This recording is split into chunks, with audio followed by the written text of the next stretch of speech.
Cənab Prezident, burada mən sizə səslənirəm, mən sizə bir güvənirəm, sizə arxaylanıram.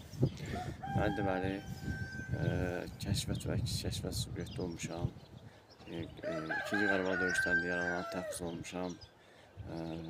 Mən təxris oldum hərbisə, 181 sərli hərbisə təxris olmuşam. Orada mənə sülhmənin kontingenti pulu vurulurdu və o pula görə də 3% sığorta tutulurdu. Yəni ki, mənim gələcəkdə pensiyam əlavə olsun deyə. Əmək Məcəlləsinin 20-ci maddəsində göstərilib ki, əgər hansısa bir hərbi ulduzudan o pul tutulursa, pensiyası da əlavə olsun. Bu vaxtda məhkəməyə məlumat verdim. Məhkəmə qərar qəbul edir ki, qismən təmin olunsun. Müdafiə Nazirliyi həmin sülhmənin kontingenti pulunu arayışa əlavə eləyib, DSF-yə təqdim eləsin. Amma Müdafiə Nazirliyi mənim tam əleyhimə olaraq bir qərar qəbul elədi və mən pul vermək istəmədi. Sonra həm də kəşfiyyat və əks kəşfiyyat subyekti haqqında sizin qərarınız var. 20.1-ci maddəsində göstərilir ki, 5 il sığortalansın.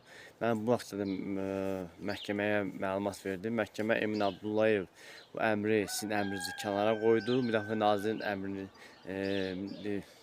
üstün tutdu, yəni fikrini üstün tutdu və məni iddiamı rədd elədi.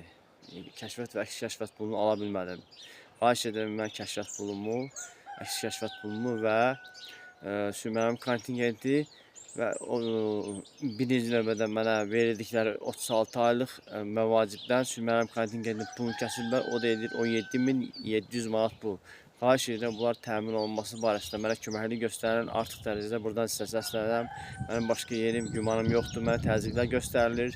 Bu videolar çəkilməsi barəsində imkan vermirlər. Müdafiə Naziri konkret olaraq mənə imkan vermir. Mənim gedirəm məhkəmədə hədərləyir. Orada Anar adlı şəxs mənə deyib, bıçaq verim, istəsən özün doğra. Yəni belə təzyiqlər göstərir. Bəzi hakimlərdə çox təəssüflər olsun ki, bizim əksimizə qərar qəbul edirlər.